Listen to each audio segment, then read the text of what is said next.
অফিসের প্রচণ্ড কাজের চাপে যখন মুখ থুবড়ে পড়েছিলাম, তখন হরিপদ কাকা এক কাপ গরম চা আমার টেবিলে এনে রাখলেন। আমি যেন মেঘ না চাইতেও জল পেয়ে গেলাম। হরিপদ কাকাকে আমি 3 বছর ধরে চিনি। এই 3 বছরে হরিপদ কাকা আমাকে বাবার মতো স্নেহ দিয়ে আগলে রেখেছেন। ধন্যবাদ হরিপদ কাকা, আপনি না থাকলে আমার যে কি হতো। আরে, তুমি তো আমারও একটা বাচ্চা। তোমাকে নিজের সন্তানের মতো খেয়াল রাখবো না তো কার রাখবো? হরিপদ কাকা চাইছিলেন আমি যেন তার সাথে একটু গল্প করি, তবে আমার গল্প করার ফুরসত মিলল না। অফিসের প্রচণ্ড কাজ, টেবিলের উপরে গাদা গাদা ফাইল ভর্তি। আমাকে এসব কাজ শেষ করে বসকে জমা দিতে হবে, তাই আমি এখন চাইলেও গল্প জুড়ে দিতে পারবো না। মনে মনে ভাবলাম রাতেই হরিপদ কাকার সাথে একটু আলাদা সময় কাটাবো। অনেকদিন হলো হরিপদ কাকার বাড়ির খবর নেওয়া হয়নি। আমি বাম হাতে চায়ের কাপটা ধরে সবেমাত্র একটু চুমুক দিয়েছি, ইতিমধ্যে টেবিলে থাকা আমার ফোনটা কর্কশ শব্দে বেজে উঠল। আমি খানিকটা চমকে গেলাম। ফোনটা হাতে নিয়ে দেখলাম অফিস থেকে কল এসেছে। অনিচ্ছা থাকা সত্ত্বেও আমাকে কলটা রিসিভ করতে হলো। হ্যাঁ, হ্যালো স্যার, বলুন। কাজ কতদূর হলো? কাজ প্রায় শেষ। সন্ধ্যা নাগাদ আমি আপনাকে ফাইলগুলো পাঠিয়ে দেব। সন্ধ্যা নাগাদ যদি তোমার কাজ শেষ হয়, তাহলে তোমাকে একটা ঠিকানা দিচ্ছি, ওই ঠিকানায় পৌঁছে যাবে।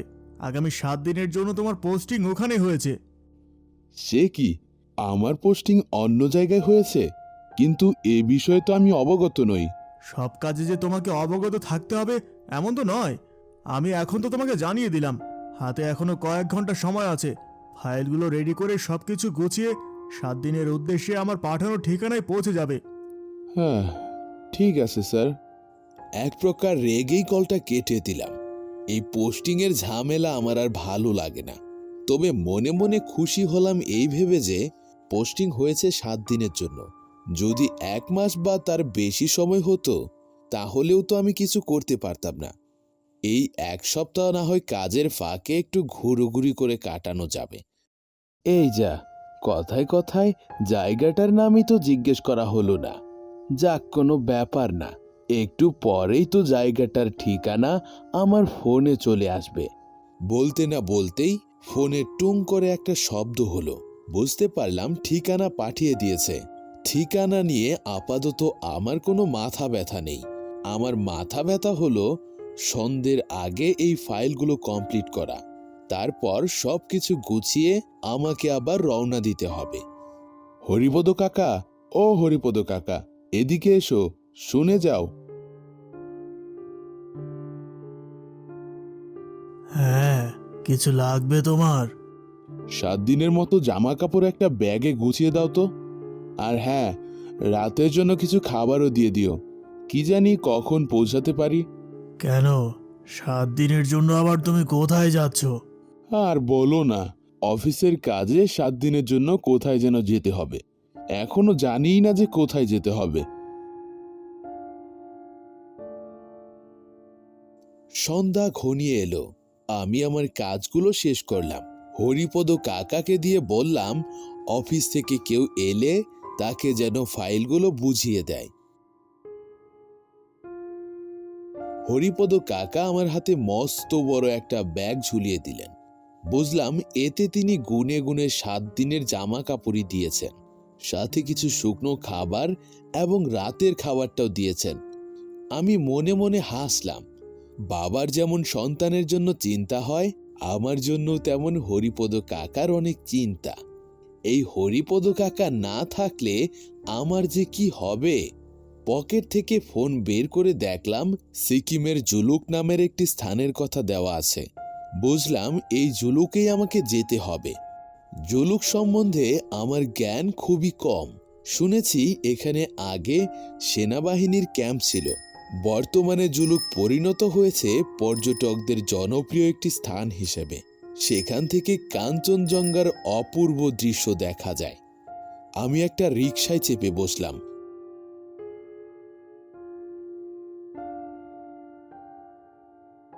সন্ধ্যা যেন তাড়াতাড়ি ঘনিয়ে এলো। আকাশে দেখা দিল মস্ত বড় একটা চাঁদ। রিক্সা তার নিজ গতিতে চলছে, আমিও ঝিম মেরে বসে আছি। মনে মনে ভাবছি, এই জুলুক নামক স্থানে গিয়ে আমি আসলে কাজ করব নাকি পর্যটকদের সাথে ঘুরোঘুরি করব। আমার ঝিমানোর মাঝেই রিক্সা তার তাল থামিয়ে দিল। আমি বুঝলাম এখন রিক্সা থেকে নামতে হবে। পকেট থেকে মানিব্যাগটা বের করলাম। রিক্সাওয়ালাকে টাকা দিতে গিয়েই মানিব্যাগের কোনায় একটা ছোট্ট ছবি উপরে চোখ পড়ল। ছবির মানুষটা আমার বড্ড প্রিয়। গত 1 বছর হলো এই মানুষটা নিখোঁজ, এক প্রকার লাপাত্তাও বলা চলে। এই মানুষটা যেখানেই যেত আমাকে বলেই যেত, তবে 1 বছর আগে যে কোথায় গেল আমি এখনো অবধি খুঁজে পেলাম না। আমি তাকে কম খুঁজিনি, পুলিশ থেকে শুরু করে কবিরাজের সাহায্য পর্যন্ত নিয়েছি, কিন্তু তাকে আর খুঁজে পাওয়া যায়নি। আমার চোখের কোণে জল এলো। আমি অনুভব করলাম 1 বছর পরেও এই মেয়েটার প্রতি আমার ভালোবাসা এখনো আগের মতোই আছে। জানি না কখনো আর স্বাভাবিক জীবনে ফিরতে পারবো কিনা। ও মামা, কি ভাবছেন কি? আমার টাকাটা দিন, আমাকে তো যেতে হবে। হ্যাঁ হ্যাঁ, তোমার কত হলো? এই 20 টাকা হয়েছে, আমাকে 20 টাকা দিয়ে বিদায় করুন। আচ্ছা, এই ধরো 20 টাকা। রিক্সাওয়ালাকে বিদায় দিয়ে আমি গেলাম স্টেশনের দিকে। আমাকে এখন ট্রেনে চড়তে হবে। প্রথমেই আমাকে যেতে হবে নিউ জলপাইগুড়িতে, তারপর সেখান থেকে বাসে চড়ে গ্যাংটক পর্যন্ত যেতে হবে। গ্যাংটক থেকে জুলুক যেতে হলে বিশেষ অনুমতির প্রয়োজন হয়, যা স্থানীয় অপারেটররা ব্যবস্থা করে দিতে পারে। কিন্তু আমি যেহেতু কাজের ক্ষেত্রে যাচ্ছি, আমার বিশেষ অনুমতির প্রয়োজন হবে না। তাই আমি গ্যাংটক থেকে জিপে চড়ে সোজা জুলুকে পৌঁছে যাব।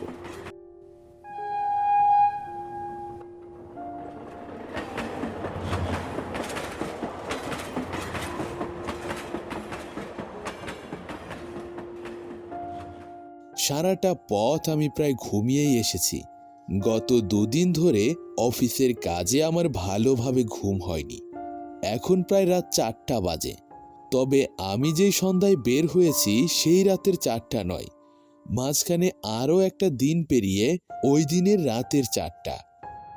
কি হিসাবটা গোলমেলে লাগছে? আমি সন্ধ্যায় বের হলেও আমার এখানে পৌঁছাতে লেগেছে 18 থেকে 20 ঘন্টা। এই 18 থেকে 20 ঘন্টা আমি পুরোটা সময় ঘুমিয়েছি।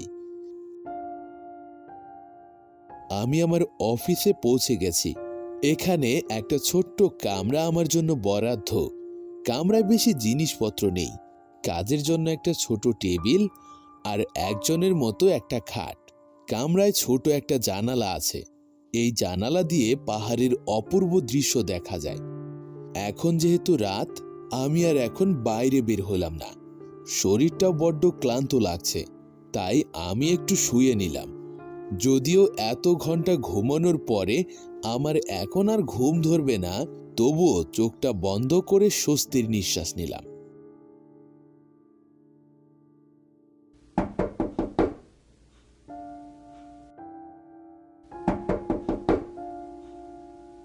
পরদিন সকালে দরজায় জোরে জোরে ধাক্কার শব্দ পেলাম। আমি একটু ঘাবড়ে গেলাম। এই পাহাড়ি এলাকায় সবে মাত্র কয়েক ঘন্টা এসেছি, এখন কে এভাবে দরজা ধাক্কা দেবে? আমি ভয়ে ভয়ে দরজা খুলে দিয়েছি। দেখলাম ওপাশে একটা রোগা হ্যাংলা পাতলা অল্প বয়স্ক ছেলে দাঁড়িয়ে আছে। বাবু, আপনি তো কালকে রাতে এখানে এসেছেন, তাই না? হ্যাঁ, আমি এসেছি। তুমি বাংলা জানো?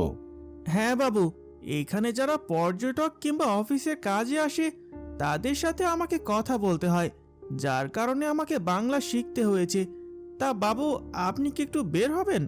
ভেবেছিলাম বের হব, কিন্তু যেহেতু অফিসের কাজে এসেছি তাই আগে আমাকে অফিসের কাজে একটু হাত লাগাতে হবে। তুমি বরং খানিকক্ষণ পরে এসো, আর যদি পারো আমার জন্য কিছু খাবার পাঠিয়ে দিও। আমার বড্ড ক্ষুধা পেয়েছে। আচ্ছা বাবু। ছেলেটার কণ্ঠে কেমন যেন একটা গম্ভীর ভাব। খুব দ্রুত কথা বলে ছেলেটা। ছেলেটার কথা বুঝতে গিয়েও আমি যেন কয়েকবার হোঁচট খাই। আমি এসব নিয়ে আর মাথা ঘামালাম না। আমি অফিসের কাজে হাত লাগালাম। কিছুক্ষণ পরে ছেলেটা আমাকে খাবার দিয়ে গেল। এখানের খাবার বেশ মজাদার। পর্যটকরা একবার আসলে বারবার আসতে চাইবে শুধুমাত্র এই খাবারের কারণে। ভালো খাবারের প্রশংসা করতে আমিও দুপা পিছিয়ে গেলাম না। দুপা সামনে এগিয়ে ছেলেটাকে বললাম, বাহ, তোমাদের এখানকার খাবার তো বেশ ভালোই। আমি ভাবছি যাওয়ার সময় বেশ কিছু খাবার নিয়ে যাব। আপনি শহরে যেতে যেতে আপনার খাবার সব নষ্ট হয়ে যাবে। তার চেয়ে বরং আপনাকে আমি কিছু জনপ্রিয় শুকনো খাবার দিয়ে দেব। আপনি কয়েকদিন রেখে রেখে সেগুলো খেতে পারবেন। তা বেশ বেশ, যখন যাব তুমি আমাকে দিয়ে দিও। বিকেলের দিকে আমি ছেলেটাকে নিয়ে পাহাড়ি এলাকা ঘুরতে বেরোলাম। পাহাড়ি এলাকায় বিকেল হলেই যেন ঝপ করে অন্ধকার নেমে আসে। পথ হারিয়ে ফেলার ভয়ে ছেলেটাকে নিয়ে বের হতে বাধ্য হলাম আমি।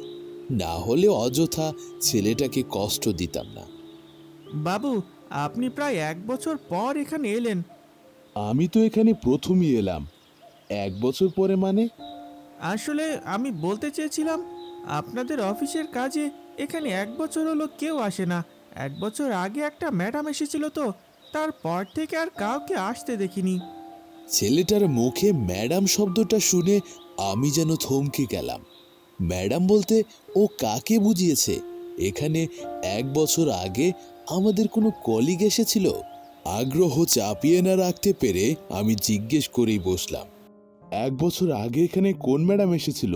তুমি বলতে পারবে? বলতে পারবো না কেন বাবু, সে কথা আমার বেশ মনে আছে। সেবার আমি নতুন নতুন বাংলা শিখেছি, তখন ম্যাডাম এসেছে। আমার ভাঙা ভাঙা বাংলা শুনে ম্যাডামের সে কি হাসি। অল্প কদিনেই ম্যাডামের সাথে আমার ভালো সম্পর্ক হয়ে যায়। কিন্তু একদিন কি হলো আমি নিজেও বুঝতে পারলাম না। ম্যাডামকে আর খুঁজে পেলাম না। ভাবলাম ম্যাডাম হয়তো চলে গেছে। মনে মনে একটু দুঃখ পেয়েছিলাম যে ম্যাডাম আমাকে না বলে চলে গেল। কিন্তু আমার ধারণা ভুল করে ম্যাডাম দেখা দিলেন 2 দিন পরে। ঠিক দেখা দেয়নি, দেখা পেয়েছি। 2 দিন পরেই পাহাড়ের পেছনে একটা ঝিলে ম্যাডামের মৃতদেহ ভেসে উঠল। আমি যেন এক মুহূর্তের মধ্যে থমকে গেলাম। কি বলছে ছেলেটা? এটা কি আসলে কোনো সত্য ঘটনা নাকি বানোয়াট কাহিনী? আমার আগ্রহ আরো বাড়তেই লাগলো। ছেলেটা কার কথা বলছে?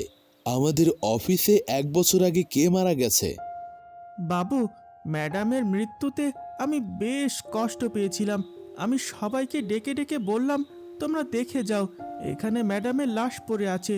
কারা যেন ম্যাডামকে নির্মমভাবে হত্যা করে এখানে ফেলে গেছে। আমি এর বিচার চাই, আমি এর বিচার চাই। কিন্তু কেউ আমার কথা শুনলো না। এখানে তো অনেকে ঘুরতে আসে, সবাই আসলো, লাশ দেখলো, চলে গেল। আমি অবশ্য আপনাদের অফিসে খবর দিয়েছিলাম, কিন্তু তারা জানালো এটা তাদের লোক নয়। তবে আমি তো জানতাম বাবু, ম্যাডাম অফিসের লোকই ছিলেন। আমি অনেক চেষ্টা করেছি ম্যাডামের মৃত্যুর বিচার চাইতে, কিন্তু কিন্তু ম্যাডামের মৃত্যুর বিচার হলো না। পর্যটকদের স্থান বলে এখানের কর্তৃপক্ষরা ব্যাপারটা ধামাচাপা দিয়ে দিলেন। সাথে মাটির তলায় চাপা দিলেন ম্যাডামের পচে যাওয়া লাশটা। তুমি কি এই ঘটনাটা সত্যি বললে? হ্যাঁ বাবু, আমি এখনো চেষ্টা করে যাচ্ছি ম্যাডামের মৃত্যুর বিচারের জন্য। তবে আমি এখনো সে বিচার পাইনি। তুমি কি বলতে পারো সেই ম্যাডামের নামটা কি? তোমার কি কিছু মনে আছে? হ্যাঁ বাবু, আমার মনে আছে। ম্যাডামের নাম ছিল বর্ণলতা। বনলতা নামটা শুনে আমার যেন হৃৎপিণ্ড থমকে গেল। এটা কি সেই বনলতা, আমার বনলতা, যে 1 বছর আগে লাপাত্তা হয়ে গিয়েছিল? আমি তাড়াহুড়ো করে আমার মানিব্যাগ থেকে ছবিটা বের করে ছেলেটার সামনে তুলে ধরলাম। দেখো তো, ভালো করে দেখো, এটাই কি সেই ম্যাডাম যার কথা তুমি এতক্ষণ বললে? হ্যাঁ হ্যাঁ বাবু, হ্যাঁ, এটাই তো সেই ম্যাডাম। আপনি ম্যাডামকে চেনেন? আমি খুব ভালো করে চিনি ম্যাডামকে। ও যে আমার বনলতা ছিল। এই বনলতাকে আমি 1 বছর ধরে খুঁজছি, কিন্তু এখন অবধি আমি আমার বনলতার সন্ধান পাইনি। আজকে তুমি আমাকে আমার বনলতার সন্ধান দিলে, কিন্তু আমি আর আমার বনলতাকে কোনোদিন খুঁজে পাবো না। সন্ধ্যা 7টার দিকে আমি আমার কামরায় এসে পৌঁছাই। ছেলেটাকে বলে দিলাম আজকে আমার আর খেতে ইচ্ছে করছে না, আমাকে যেন খাবার না পাঠায়, আমি একটু একা থাকতে চাই। বনলতার মৃত্যু আমাকে খুব করে পীড়া দিচ্ছে। আমি এতদিন অন্তত একটা আশা নিয়ে বেঁচেছিলাম যে আমার বনলতা হয়তো একদিন আমার কাছে ফিরে আসবে, কিন্তু আজকে বনলতার মৃত্যুর সংবাদ শুনে আমার সমস্ত আশা ভেঙে চুরমার হয়ে গেল। আমি যে আর বেঁচে থাকার শক্তি পাচ্ছি না। আমার বনলতাকেই চাই, সেটা যেভাবেই হোক না কেন। যে দুঃখ আমি একটা বছর ধরে চেপে চেপে আমার বুকের মধ্যে রেখেছিলাম, সেই দুঃখ যেন এখন আরো দ্বিগুণ হয়ে আমাকে পীড়া দিচ্ছে। আমি আর সহ্য করতে পারছি না।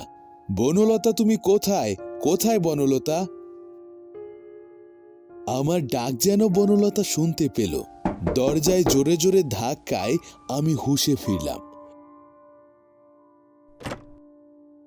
চোখ মুখ মুছে দরজা খুলে দেখলাম বনলতা দাঁড়িয়ে আছে। আমি অবাক হয়ে তাকিয়ে আছি বনলতার দিকে।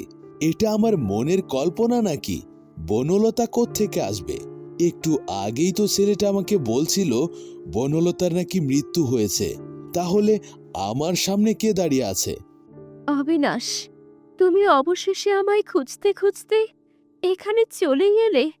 আমি তোমার জন্য কত দিন ধরে অপেক্ষা করছি। বনলতা, তুমি বেঁচে আছো? আমি একটা বছর তোমাকে কোথায় না কোথায় খুঁজে বেরিয়েছি। তুমি একটা বারের জন্য আমার সাথে যোগাযোগ করতে পারলে না? আমি যদি পারতাম তাহলে তোমার সাথে যোগাযোগ করতাম, কিন্তু আমি পারিনি। তবে আমি অপেক্ষা করেছি তোমার জন্য। আমি জানতাম তুমি একদিন ঠিক ফিরে আসবে। বনলতা, ওই ছোট্ট ছেলেটা একটু আগে আমাকে বলল তোমার নাকি মৃত্যু হয়েছে। ছেলেটা তাহলে আমাকে মিথ্যা কথা বলেছে? চলো, তোমাকে আমি কিছু দেখাবো। আমি যেন বনলতার কথায় সম্মোহিত হয়ে বনলতার পিছু নিলাম।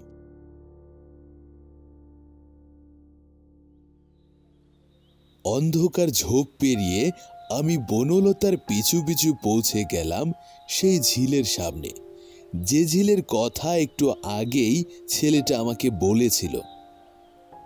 বনলতা, তুমি আমাকে এখানে নিয়ে এলে কেন? এই ঝিলের কথাই কি ছেলেটা আমাকে বলেছিল? বনলতা আমার কথার উত্তর না দিয়ে হাত দিয়ে ইশারা করলো ঝিলের দিকে। আমি সেদিকে তাকিয়ে রইলাম। বনলতার মৃতদেহটা ঝিলে ভেসে আছে। আহ, কি বীভৎস সেই লাশ! কি নির্মমভাবে হত্যা করা হয়েছে বনলতাকে। বনলতার সেই সুন্দর মুখটা কামড়ে আঁচড়ে ছিঁড়ে ফেলা হয়েছে। আমি আর সহ্য করতে পারলাম না। সামনে থাকা বনলতার দিকে তাকাতেই দেখলাম অবিকল ঝিলে ভেসে থাকা লাশটার মতো চেহারা হয়ে গেছে। আমি এবার যেন আরো একটু ভেঙে পড়লাম। এসব কি হচ্ছে আমার সাথে? এটা কি আদৌ আমার কল্পনা নাকি স্বপ্ন? আমি চাই না এটা বাস্তব হোক। আমি চাই আমার বনলতা ফিরে আসুক। আমি যে অনেক আশা নিয়ে বনলতার পথ চেয়ে আছি। কষ্ট পেও না অবিনাশ। আমরা পৃথিবীতে অনেক কিছুই চাই যা আমরা পাই না। হয়তো তুমিও আমাকে চেয়েছিলে, কিন্তু আমি তোমার হতে পারলাম না।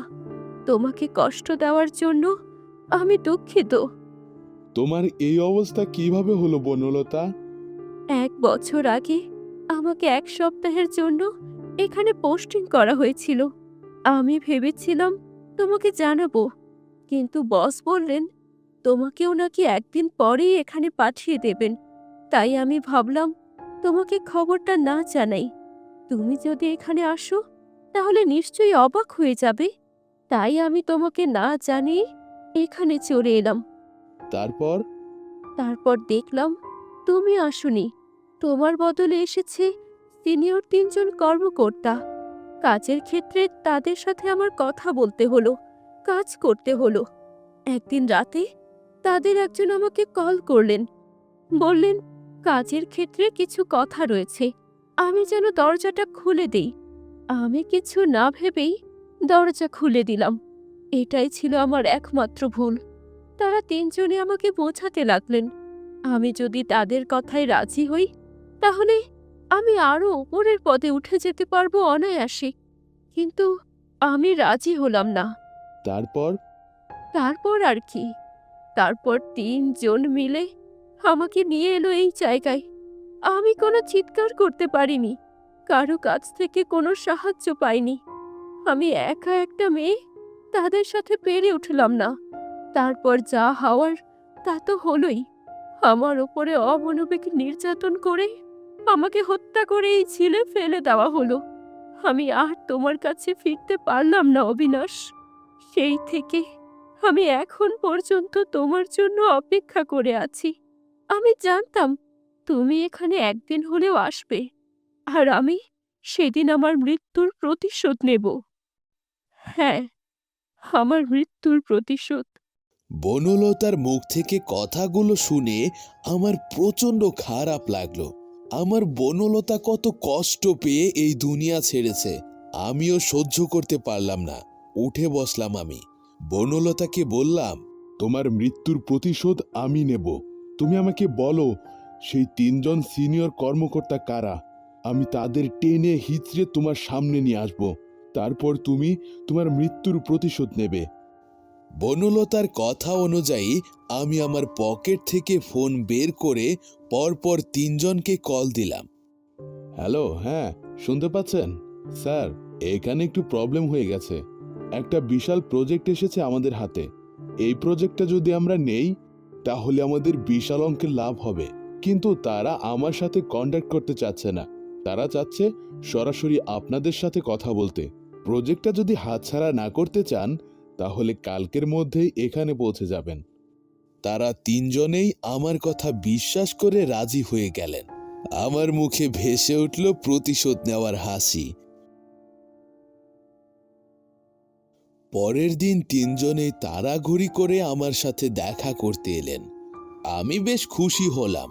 যেখানে আমার পৌঁছাতে লাগলো 18 থেকে 20 ঘন্টা, সেখানে তারা টাকার লোভে উড়ে চলে এলো। আমি তিনজনকে নিয়েই রওনা দিলাম সেই ঝিলের পাশে। তিনজনের কেউই ঘুণাক্ষরে টের পেল না এটাই সেই ঝিল। না পাওয়ারই কথা, মানুষ তার পাপ কাজ মনে রাখে না। আমি বনলতাকে ডাকলাম। বনলতা আমার ডাকে সাড়া দিল।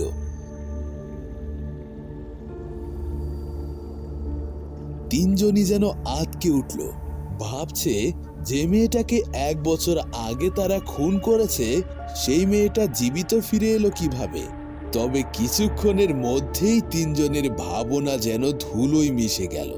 বনলতা মানুষ হয়ে ধরা দিল না, সে ধরা দিল তার বিকৃত চেহারা নিয়ে আত্মা হিসেবে। আমি উঠে চেঁচিয়ে বললাম, বনলতা, মারো, মারো তুমি ওদের।